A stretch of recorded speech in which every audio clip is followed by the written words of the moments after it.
잠언서 12장 15절로 28절까지의 말씀, 우리 다 같이 한 목소리로 합독하겠습니다. 미련한 자는 자기 행위를 바른 줄로 여기나 지혜로운 자는 권고를 듣느니라. 미련한 자는 당장 분노를 나타내거니와 슬기로운 자는 수욕을 참느니라. 진리를 말하는 자는 의의를 나타내어도 거짓 증인은 속이는 말을 하느니라. 칼로 찌름같이 함부로 말하는 자가 있거니와 지혜로운 자의 혀는 양약과 같으니라. 진실한 입술은 영원히 보존되거니와 거짓 혀는 잠시 동안만 있을 뿐이니라. 악을 꾀하는 자의 마음에는 속임이 있고 화평을 의논하는 자에게는 희락이 있느니라.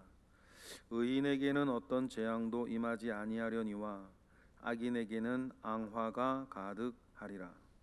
거짓 입술은 여호와께 미움을 받아도 진실하게 행하는 자는 그의 기뻐하심을 받느니라. 슬기로운 자는 지식을 감추어도 미련한 자의 마음은 미련한 것을 전파하느니라. 부지런한 자의 손은 마음을 다스리게 되어도 게으른 자는 부림을 받느니라. 근심이 사람의 마음에 있으면 그것으로 번뇌하게 되나 선한 말은 그것을 즐겁게 하느니라. 의인은 그 이웃의 인도자가 되나 악인의 소행은 자신을 미혹하느니라. 게으른 자는 그 잡을 것도 사냥하지 아니하나니 사람의 부귀는 부지런한 것이니라. 공의로운 길에 생명이 있나니 그 길에는 사망이 없느니라. 아멘. 한 절 한 절이 비교적 독립된 형태로 있는 잠언서에서 오늘과 같은 이 본문의 양은 좀 긴 양일 수 있습니다. 그런데 15절부터 28절까지의 내용을 이렇게 엮어보면 크게 이제 세 가지 정도 우리가 구분을 할 수 있는데, 먼저 15절부터 19절까지는 은혜가 되는 말 그리고 해악이 되는 말 두 가지를 비교하면서 이렇게 이야기를 해주고 계시고, 그리고 20절부터 23절까지는 기쁨이 있는 삶, 항상 기뻐하는 삶을 살기 위해서는 어떻게 해야 되는가, 그 지혜를 우리에게 알려주고 계시고, 24절부터서는 부지런한 사람과 게으른 사람을 비교하면서 우리가 이렇게 바지런하게 하나님의 주신 삶에 의롭게 살아갈 수 있는 방법에 대한 지혜를 우리에게 알려주고 계시는 것으로 세 개주로 엮어보겠습니다. 그러면 첫 번째로 은혜가 되는 말이 있고 듣고 나면은 해악만 되는 말들이 있는데, 어떤 말들이 먼저 나에게 와닿느냐가 중요하겠죠. 그래서 우리 15절 읽어볼까요? 미련한 자는 자기 행위를 바른 줄로 여기나 지혜로운 자는 권고를 듣느니라 라고 했을 때, 여러분, 우리가 솔로몬의 이야기를 알아요. 솔로몬에게 지혜라고 하는 것은 가장 기본적으로 듣는 마음, 듣는 귀예요. 그렇죠? 그래서 1,000번제를 이렇게 드리고 나서 하나님께 솔로몬이 소원했던 것이 나에게 지혜를 달라 했을 때, 그 지혜는 듣는 마음과 들을 수 있는 귀를 달라는 것이었어요. 그러니 여러분, 지혜로운 자는 권고를 듣느니라 라고 하는 이 말씀은 솔로몬에게도 매우 중요한 말씀이었고, 솔로몬과 같이 그렇게 지혜로웠던 사람이 이 들을 수 있는 귀를 달라고 했던 것이 얼마나 중요한 것이었기에 솔로몬 같은 사람이 이런 얘기를 했을까를 우리가 다시 한번 깊이 생각해 볼 수 있어요. 그런데 그 반면에 비교되는 말 보세요. 미련한 자는 자기 행위를 바른 줄로 여긴다, 이렇게 얘기를 해요. 미련한 자는 자기 행위를 바른 줄로 여기나 라고 하는데, 바른 줄로 여기나 라고 이 말은 자기 눈에는 바르다고 보이나라고 하는 말이에요. 여러분, 그리고 여러분, 우리들을 보면 여러분, 우리가 우리들을 생각할 때에 은혜를 더 많이 받는 사람, 더 지혜로운 사람, 표현이 좀 어떻게 들리시는지 모르는데 기본적으로 여러분은 여러분 자신에 대해서는 비관적으로 보실 필요가 좀 있어요. 그래도 제가 잘 쓰는 표현 중에서 자기 자신에게는 엄격하되 다른 사람에게는 관대하게, 나에게는 엄격하고 다른 사람에게는 관대하신 것이 여러분 하나님은 염두에 두고 살아갈 때에는 훨씬 유익해요. 이것이 바뀌는 경우가 많거든요. 애들이나 어르신이나 딱 보면 이게 좀 바뀌어 있어요. 그래서 자기 자신은 잘하는 줄 알고 자기 자신은 바른 줄 알고 옛날 뭐 몇십 년 전에 뭐 수고했던 거, 헌신했던 거, 뭐 이렇게 뭐 그런 것들을 생각을 하면서 추억 속에서 지금은 그렇지 아니함에도 불구하고 지금은 예를 들어서 뭐 아무것도 안 하고 있음에도 불구하고 과거 생각하면서 이렇게 하면서 이렇게 할 때 그런 함정에 저도 빠질 수 있다는 거죠. 그런데 자기 눈에는 바르나라고 하는 그 말의 의미는 그거예요. 이 단어를 이렇게 밟아서 의미를 캐 나가다 보면 자기가 이전이나 아니면 지금이나 무엇인가 하나 잘했던 거 하나를 딱 쥐고 다른 것은 엉망으로 지금 살고 있는데 그거 하나 붙잡고는 자기는 바르다고 다 생각을 하게 되는 그런 자기만의 착각에 대한 이야기를 좀 하고 있는 거거든요. 그런데 이 함정은 저를 비롯해서 우리 모두가 참 잘 빠질 수 있는 함정이에요. 그런데 나도 그럴 수 있겠다라고 생각할 이런 어떻게 우리가 좀 느낄 수 있냐면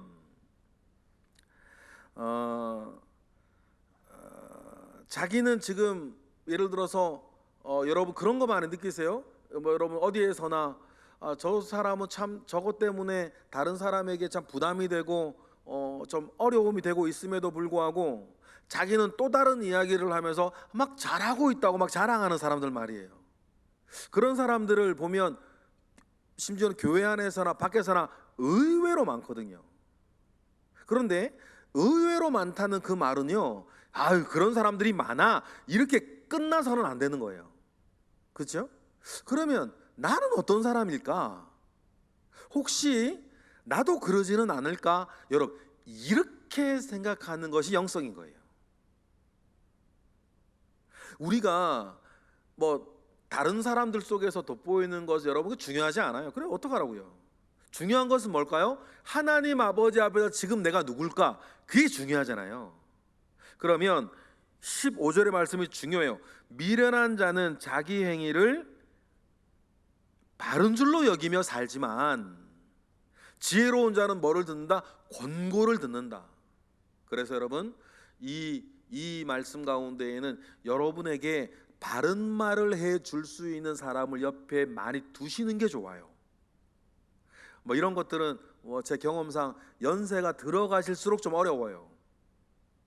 내 스승이나 내 선배나 나에게 좀 바른 말을 해줄 수 있는 분들은 연세가 들어가실수록 그분들은 돌아가시거든요. 그러니까 어느 날 문득 나에게 바른 말을 해줄 수 있는 사람이 아무도 없을 수도 있어요. 그렇죠? 그리고 나도 지금까지 나이가 있고 체면이고 살아온 삶이 있는데 그런 것을 듣고 싶어 하지 않는 거예요. 그러니 솔로몬의 말을 이해하시겠죠. 지혜로운 자는 권고를 듣는 지혜, 들을 귀가 있느니라. 이 말씀이 살아가는데 우리에게 참 좋은 지침이 될 줄 믿어요. 그러면 그 일들 속에서 우리가 연결해 생각하면 다른 사람의 권고를 들을 수 있고 다른 사람이 나에게 바른 말을 해줄 수 있는 사람이 되기 위해서라도 또 아니면 그 외에 다른 우리의 삶의 다른 부분에서도 16절에 이 내가 감정을 표출하는 이 문제들에 대해서 16절도 우리가 때로는 잘 안 될 수 있지만 늘 가지고 살아가야 될 말씀 중에 하나예요. 감정 표출에 대해서 16절을 읽어볼까요? 미련한 자는 당장 분노를 나타내거니와 슬기로운 자는 수욕을 참느니라. 화가 날 만한 일임에도 불구하고 슬기로운 자는 폭발하지 아니하고 참아내느니라. 그래서 첫 번째 감정의 파워가 한번 지나간 뒤에 그 다음에 이제 생각을 하거나 말을 하는 것이 뭐한 사람이다? 슬기로운 사람이다. 그래서 여러분 뭐 욱하는 거 있잖아요. 그거 잠언 안에서는 굉장히 지혜롭지 못한 거예요. 지혜롭지 못한 거죠. 그러니 일단 첫 번째 감정은 지나가도록 이렇게 그래야지 분을 내어도 죄를 짓지 아니하는 그 말씀 가운데 우리가 나아갈 수 있을 것 같습니다. 그리고 은혜가 되는 말, 해악이 되는 말, 그 큰 범주 안에서 17절 보니까 뭐가 나오죠? 거짓 증언에 대한 얘기가 나와요. 이건 두 번 말할 필요도 없어요. 거짓 증언. 그리고 18절 우리 읽어볼까요? 시작. 칼로 찌름같이 함부로 말하는 자가 있거니와 지혜로운 자의 혀는 양약과 같으니라 라고 하면서 여러분 우리가 칼로 찌르는 것 같은 그 말을 함부로 하는 사람이 있다. 뭐 사실 뭐 있죠. 뭐 이렇게 있을 수 있어요. 많이 주변에 뭐 있을 수 있어요. 그런데 지혜로운 자는 그렇지 아니하고 상처 주는 말이 아니라 오히려 치료하는 말을 한다. 권면도 우리가 잘해야 되는데 우리가 권면을 하거나 심지어는 교훈을 하거나 책망을 할 때에도 그에게 상처가 되지 아니하고 좋은 약이 되는 방법을 좀 찾으면서 가야 하는 것, 그거 중요한 것 같아요. 옳은 말 하는 것은 쉽거든요. 옳고 그름을 판단해서 말하는 것은 우리가 바보가 아니기 때문에 쉬워요. 그건 누가 못하겠어요. 근데 중요한 것은 내 마음에 있는 옳은 말을 상대방에 어떻게 듣기 좋게 들을 수 있게 전할 거냐. 요게 이제 기술인 거예요. 그죠? 이게 어려운 거죠. 옳은 말 그런 말은 누가 못하겠어요. 그러니 우리가 한 번의 감정이 파고가 지나간 다음에 어떻게 하면 이 말을 잘 상처 안 받고 약이 되게 잘 전달할 수 있을까. 어린아이를 대할 때에도 뭐 부부 사이에도 자녀들에게도 주변 친구들에게도 그런 일들이 참 필요하겠고 그런 지혜를 얻는데 그런 지혜 참 좋은 것은 하나님의 말씀을 이렇게 전하면서 말하면서 하는 것들은 좋은 방법인 것 같습니다. 또 그리고 19절은 거짓된 혀에 대한 이야기가 있죠. 19절 읽어볼까요? 진실한 입술은 영원히 보존되거니와 거짓 혀는 잠시 동안만 있을 뿐이니라. 잠시 동안만이라고 하니 말을 문자적으로는 눈 깜짝할 새 뭐 이런 거죠. 눈 깜빡하는 순간, 눈 깜짝할 새만 거짓 혀는 있을 뿐이다 라고 하니까 우리가 어린아이들을 이렇게 대할 때에도 자녀들 키워보서 아시죠? 어느 때가 되면 아이들이 그냥 뻔한 거짓말로 그때 순간만 넘기려고 하는 그것을 우리가 느낄 때가 있지요.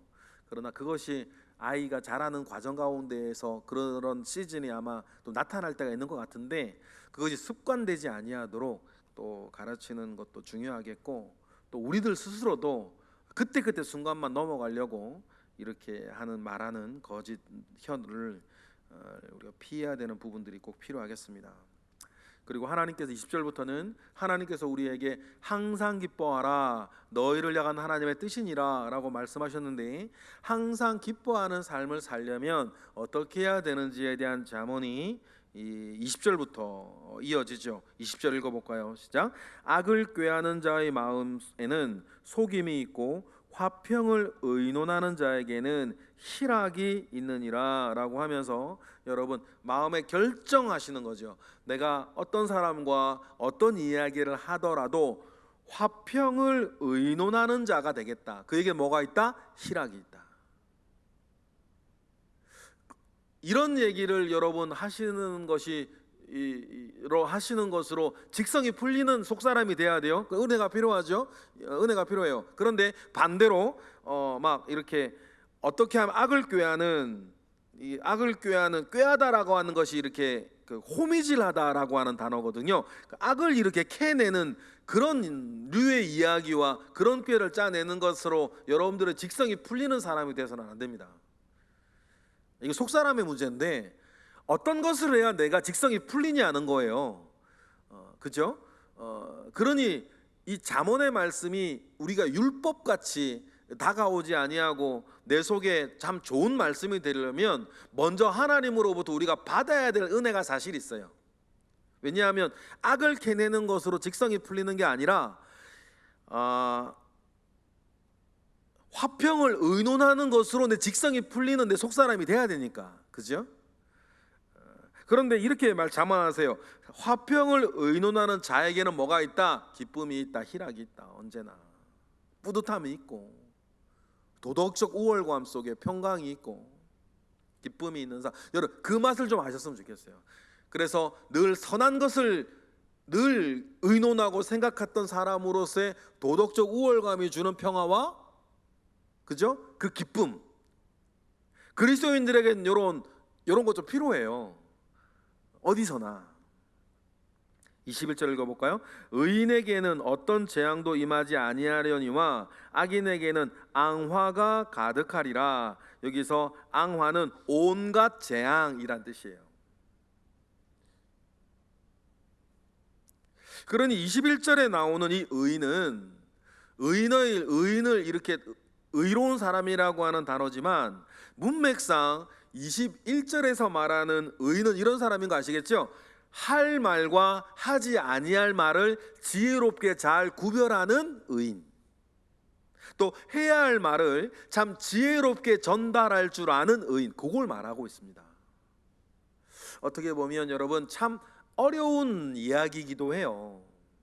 그렇지만 여러분 우리가 오늘과 같은 말씀을 듣고 생각하고 내 것으로 삶을 노력하면서 여러분 정말 우리가 21절에서 말하는 의인이 되기를 바랍니다. 그러면 어떻다고요? 항상 기쁨이 있는 삶, 항상 기뻐하라고 하는 말씀을 이루어갈 수 있는 우리의 다하는 최선이 되실 거예요.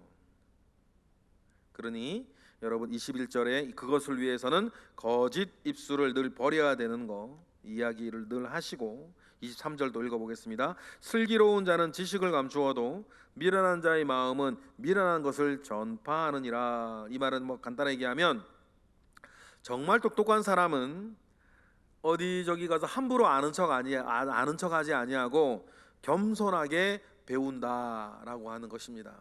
그러니 여러분 우리가 물론 무엇을 말해야 될 때도 있으나 우리가 함부로 이렇게 뭐 똑똑한 척 아는 척하지 아니하고 늘 배울 수 있는 그 마음도 우리에게 있기를 바라요.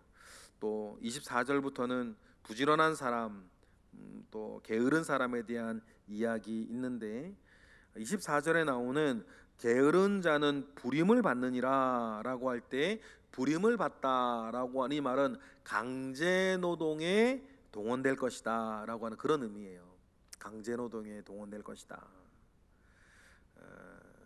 그리고 25절에 우리 25절 읽어보겠습니다.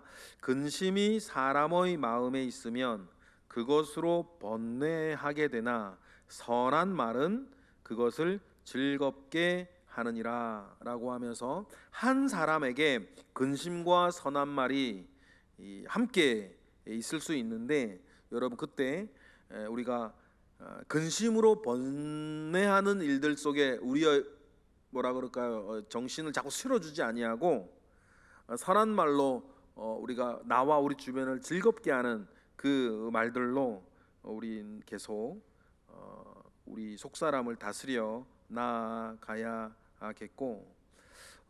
또 그렇게 우리가 선한 일들로 이렇게 나를 조금 다스려 나아가야 되는 것은 26절 의인은 그 이웃의 인도자가 되나 악인의 소행은 자신을 미혹하느니라 라고 하면서 우리의 속사람을 자꾸 그렇게 잘 다스리지 아니하면 악인의 소행은 자신을 미혹한다는 말이 반복되는 죄는 그것이 당연한 것처럼, 그래도 되는 것처럼, 이것이 옳은 것처럼, 이 정도는 괜찮은 것처럼 그 사람의 마음을 길들여 간다는 뜻이에요. 자신을 미혹한다는 말이. 그러니 여러분, 반복되는 나나 주변의 죄를 유심히 보셔야 돼요. 그래서 그 악에 내가 속사람이 익숙해져 버리면 의뢰 그르는 것처럼. 그래서 여러분, 우리들 주변에도 보시면 습관적으로 험담하고, 습관적으로 거짓말하고, 습관적으로 다른 사람 무시하고, 습관적으로 다른 사람 상처 주고 하는 사람들이 있어요. 어쩌면 그 말이 우리 처음 말씀드린 것처럼 나 자신일 수도 있죠. 그러면 여러분, 그렇게 자꾸 살다 보면 그 악인의 소용에 나 자신이 미혹되어 가지고 자기는 그런 일 하는 줄도 모르고, 또 그래도 되는 줄로 알고, 그렇게 살아왔으니까 지금까지 그렇게 살아도 되는 줄로 아는 미혹된 속사람을 가질 수가 있다. 여러분, 되게 중요하게 우리가 생각해야 되는 말입니다. 그러나 게으른 자의 이야기, 이 사람의 27절에 사람의 부귀는 부지런한 것이다 라고 하는 것은 부귀의 근원은, 부귀의 원천은 부지런함에 있어야 한다 라고 이렇게 우리에게 가르치고 있습니다. 그리고 결론적으로 28절 읽어볼까요? 공의로운 길에 생명이 있나니 그 길에는 사망이 없느니라. 여기에 좌로나 우로나 치우치지 아니한 공의롭다라고 하는 말은 우리가 오늘 묵상한 15절부터 27절까지의 내용을 가지고 좌로나 우로나 치우치지 아니하는 공의로운 길을 주님 은혜 가운데 살아가는 저와 여러분 되시기를 원하는데, 거기에 뭐가 있다? 생명이 있다. 늘 돋는 은혜, 새롭게 막 커지고 시작되어지고 풍성하여지는 은혜가 거기에 있다라고 여러분 생각을 하시고, 이러한 삶으로 여러분 여러분의 시간들을 채워나가시는 일들이 오늘 하루에 충만하기를 바랍니다. 오늘도 우리 주변에 여러 이야기들이 있겠죠. 그 모든 일들과 그 모든 이야기들 속에서 오늘 말씀 꼭 붙잡고 승리하시고 우리의 속사람을 잘 가꾸어 나가시는 우리 모두 되시기를 주님의 이름으로 축복합니다. 기도하겠습니다. 할렐루야. 하나님, 감사와 영광을 올려드립니다. 주님의 크신 은혜가 우리 가운데 있습니다. 주님께서 오늘 알려주신 이 모든 잠언의 말씀 우리 기억하고 늘 승리함으로 살아갈 수 있도록 우리를 붙잡아 주시옵소서.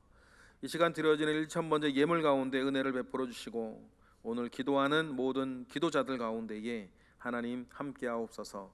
예수 그리스도 이름으로 기도드렸나이다. 아멘.